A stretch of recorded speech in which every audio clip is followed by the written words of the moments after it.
Talk to the cameras, okay. I'm Congressman Mark Takano. I'm the ranking Democratic member on the Veterans Affairs Committee. I'm also chair of the Congressional Equality Caucus, among other things. I was very eager to meet Assemblyman Mamdani. I started to get into my social media feed a lot of the videos around the time of the election in New York and post-election. And one of the videos that made a huge impact on me, which I thought was brilliant, was the halal inflation video, where Zohran Mamdani, talks to a halal, a falafel stand, and about how much this falafel stand operator has to pay to the city of New York for a permit, $17,000 a year. And he asked him how much he would charge if he didn't have to do that. His falafel is $10, and that he would charge $8 a falafel if he didn't have to pay, not the city, actually, it is some operator, somebody who holds the permit.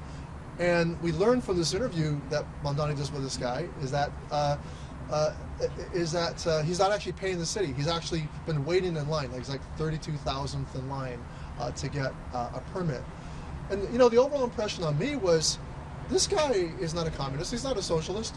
He's an advocate for small C capitalism, and that he really is fighting for the little business guy that's trying to eke out a living in New York. Half of all New Yorkers, get their jobs from small business.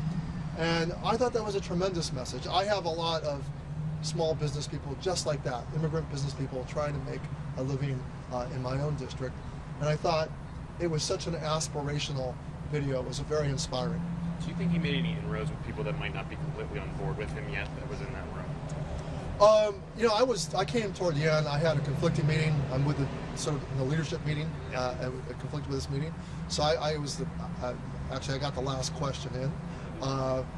There were a lot of other senior members of Congress in that room who I think are very curious about him. I think they've seen a lot of his social media and think it is really quite penetrating and brilliant. So, what do you think are some of his weaknesses to winning, and what advice would you give him? I had some questions, about, association with democratic socialism. Alexandria Ocasio-Cortez explained to me the generational divide over this, that people under 40 have experienced watching Barack Obama, it was the first person they voted for, be attacked for being a foreigner, from Africa, not a citizen. I mean, these are all false charges, and attacked as a socialist. And they grew up thinking that this is all baseless and unfair. And so the people over 40, like me, I'll admit to being over 40, that socialism is the word has a different charge. And the critique of, Stalin or even Castro, that's maybe a kind of debate that we're going to see raised by people maybe over 40. They're going to have a problem with that word, but that he's a democratic socialist, that he's fighting for small business people, trying to bring down stupid regulations, criticizing Eric Adams for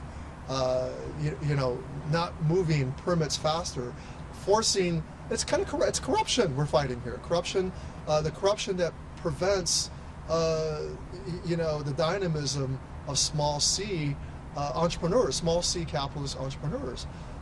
No contradiction there. Trying to get buses to run more efficiently and faster.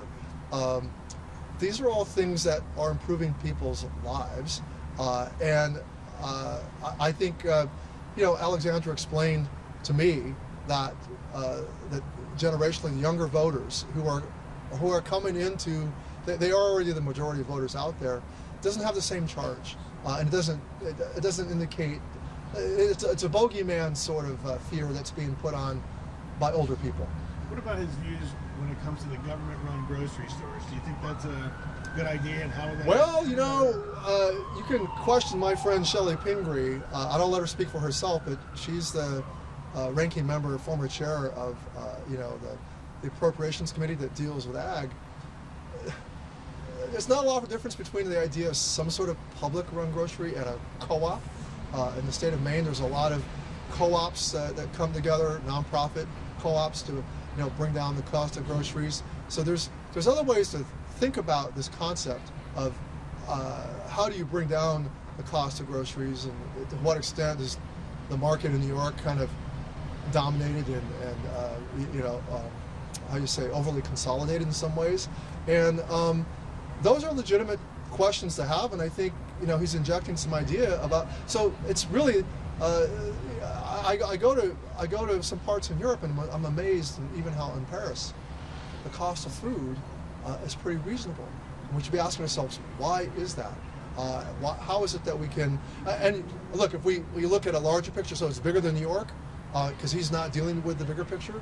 But just how there's a few really meat processing plants in our country, meat processing companies, how concentrated that market is, and how much of this might be really the failure of our government to do the antitrust activities we should be doing in order to make sure that price gouging isn't occurring, and that there is price inflation because we're not doing enough to make sure that there's enough competition out there in terms of the food supply chain. So that's a higher level federal issue.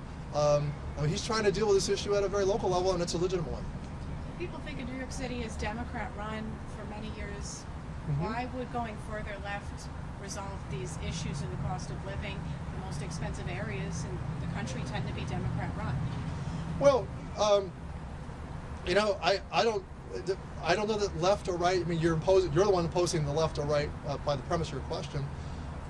What I see is someone addressing cost of living issues, and I think if you were to run these Zohran Mamdani commercials blind in front of self-identified conservatives, part of the MAGA base, I think they would find Mamdani very, very appealing from what he's saying in his commercials. So without the left-right imposition by the question you've asked, I looked at that halal inflation commercial.